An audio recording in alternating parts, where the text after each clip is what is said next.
Hi, my name is Brianna Jones, and I'm a double major in criminal justice and sociology. I chose to research the opioid crisis because of how globally connected it is, and because of the way that the United States culture and industry has become such a huge influence in the medical world.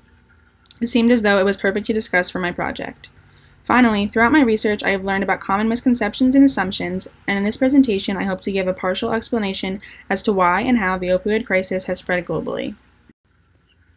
The crisis includes both prescription and non-prescription, which are illegal, use of opioids.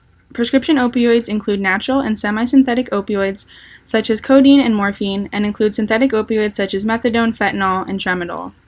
Non-prescription opioids are commonly made up of synthetic agents such as fentanyl and are manufactured and distributed illegally. With increased access to both kinds of opioids over the last 30 years, there has been an increase in misuse and deaths. While conducting my research, I came across a TED Talk video on YouTube starring Dr. Chris Johnson.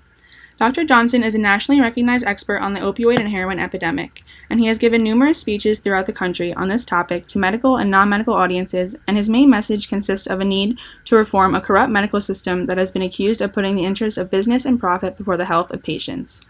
In this video, he talks about the problems with opioid use in the United States, how it became a problem, why it is still continuing today, and the steps that need to be done to stop it. According to Dr. Johnson, the start of the opioid crisis happened between 1992 and 2012 when opioid prescriptions tripled in the United States. In addition, the size of prescription increased. This meant not just the amount of pills, but the amount of opioid in each pill massively increased. And finally, because heroin and opiate pills do the same thing to the brain, there was a problem over the years that showed when prescription supplies became too expensive or difficult to come by, people have to turn to cheaper, more dangerous alternatives such as heroin or fentanyl. So what was the result of this trend of increased prescription, increased dosage, and increased need for painkillers? Massive increase in overdose deaths. In 1991, the total opioid overdose deaths in the United States was 6,000, and this was split between 4,000 being prescription overdoses and 2,000 being heroin overdose deaths. Then, fast forward to 2016, the total opioid overdose death in the United States jumped to 50,000. This included 14,000 deaths from prescription overdoses, 15,000 deaths from heroin, and 20,000 deaths from fentanyl overdoses. So why did this happen? There is an assumption that substance abuse and misuse goes along with poverty-stricken neighborhoods that experience high unemployment, low social control, and other negative social conditions. But the reality is, this increase in overdose deaths has been seen in all walks of life. It is not just limited to poor, disadvantaged people in the United States. We see it from the inner city to the wealthy suburbs, even artists and athletes. In fact, the U.S. contains 4.4% of the world's population and consumes 30.2% of the world's opioid pain relievers. So what's the reason for all this? The medical industry has changed drastically over the last 20 years and has become more powerful and influential, resulting in the pharmaceutical companies dominating the U.S. marketplace and later the global marketplace. Some of the ways the industry took over the marketplace are as follows.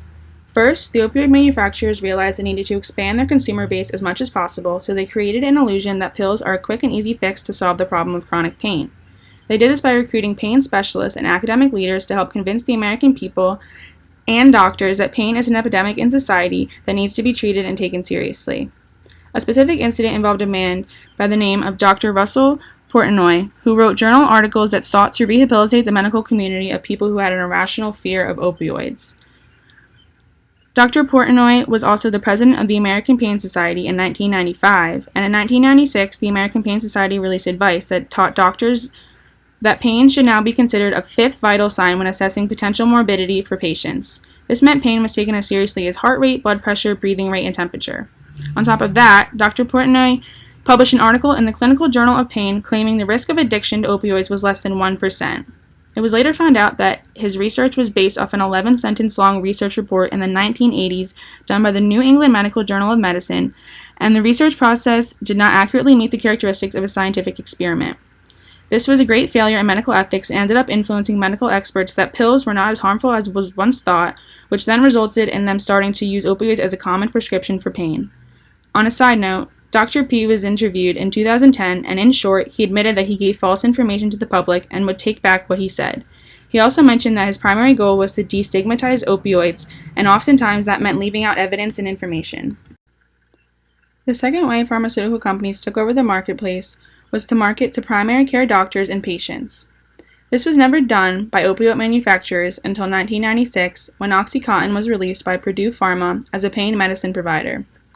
Before this, ongoing use of opioids were preserved for hospice patients at the end of life, but the companies soon found out that you can't make as much money off people who are dying. So companies decided to go after back pain and targeted primary care doctors. Between 1996 and 2001, data shows that drug representatives would visit primary care clinics frequently, often bringing gifts. Drug companies also hosted and funded over 40 conferences in this time, and OxyContin even advertised starter coupons for patients where the first prescription was free at some of these conferences. The strategy to market to a primary care doctor was smart because patients who received advice from their trusted doctor about using opioids for pain would feel comfortable and cared for.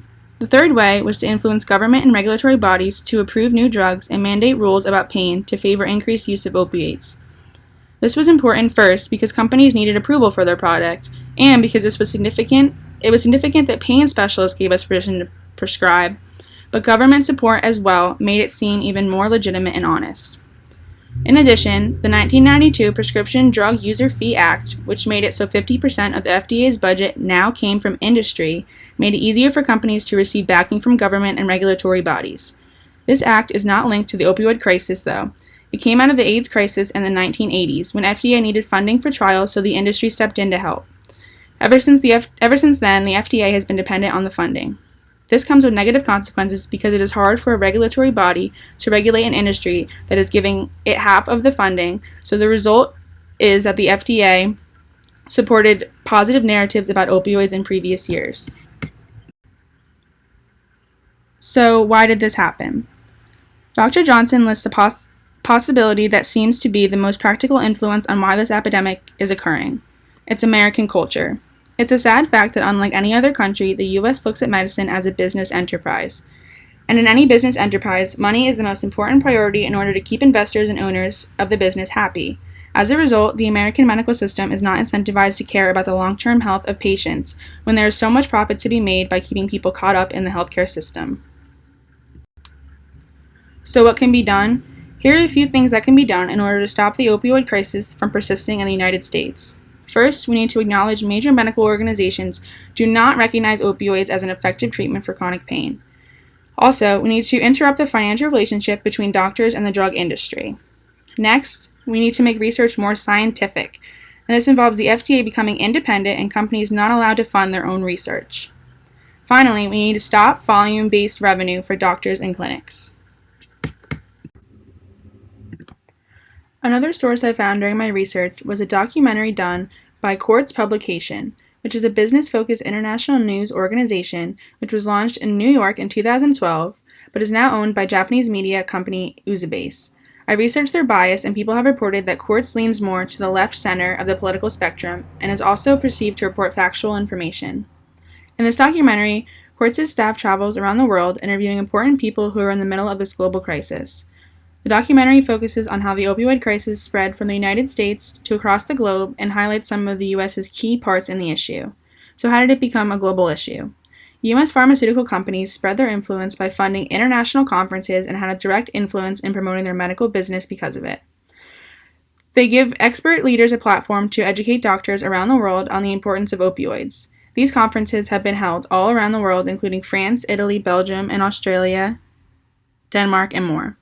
In addition, the way the world has become so globally connected through electronics and web services allows scholarly articles and case studies to be available all around the world. This supposed academic information is being spread virtually and sometimes contains studies with skewed and biased results, leading people to believe things are true because a scientist who was paid by a pharmaceutical company published them. Mundy Pharma is a good example of one of the big companies that are mentioned previously. It is a privately owned pharmaceutical company founded in the United States by two physicians in 1952 and has a presence in over 120 countries. In 2017, Tony O'Brien received a payment from Mundy Pharma, which was for support him to travel and give lectures. That same year, O'Brien is seen giving speeches at conferences on the opioid use for chronic pain, and his main reference was from research that was funded by a number of pharmaceutical companies. Although this can be all coincidental, experts who study the deep roots of corruption, such as Dr. Johnson, have found compelling evidence that opioid manufacturers are employing every strategy they can to increase their profit. The point is, Mundy Pharma is just one example of the many U.S. companies that have its hand in the international sale of opioids. In France, the French Ministry of Health has a database where there is an option to look up any medical professional or medical organization to see if they have any connection to pharmaceutical labs. It is clear that donations do not directly prove that companies are guilty, but in the past 5 years, in France alone, there have been 51,149 payments to health professionals from Mundy Pharma. And this was in exchange for attending medical conferences, writing medical studies, and giving scientific presentations, and more. In Italy, the effects of the opioid crisis led to the relationship between doctors and pharma executives to be put under criminal investigation. Mundy Pharma Italy was accused of illegally paying an expert in pain, Dr. Guido Fanelli, for promoting opioids. In the criminal investigation, it was found that pharmaceutical companies were allowed to identify what topics would be discussed, what speakers were invited, and the outcomes of certain conferences. 2 executives accepted plea bargains and lost their jobs. Mundy Pharma Italy was fined along with other opioid companies, and corruption like this is one of the main reasons this is being spread globally. Pain Alliance Europe is a patient-led organization that advocates quality of life for people who suffer from chronic pain, and according to their website, PAE is a pan-European umbrella organization of 36 national associations in 17 EU member states, representing over 3,500,000 individual chronic pain patients. Essentially, their argument is that the nature of a capitalist society is to advertise and push to make profit. There is just as much of a chance to become addicted to opioids as any other drug, so it's not the fault of the drug companies, it's just an unintended consequence. And why should innocent people have to suffer from pain when there is a drug that can be used to fix it? When PAE fails to mention is that they have received funding from multiple opioid manufacturers, including Mundy Pharma. The existence of this patient-led organization has resulted in the use of an efficient strategy by companies known as indirect advertising. Pharmaceutical companies benefit from funding an organization that is patient-led because it can trick people into believing it's nonprofit. This creates an illusion that companies care about the patient's pain and want to help, but the only way to help is to buy more of the product. The most efficient part of the strategy is that people are going to most likely listen to a patient promote opioids more than they would listen to the company selling it, which makes indirect advertising silent but deadly. As mentioned previously, once people become dependent on prescription opioids but no longer have the means to obtain them, they must turn to illegal sources, and this is when the internationally connected black market comes in. Pakistan is just one example and is home to an opioid drug factory that copies popular drugs in the legal pharmaceutical world and produces cheaper alternatives to sell on the black market.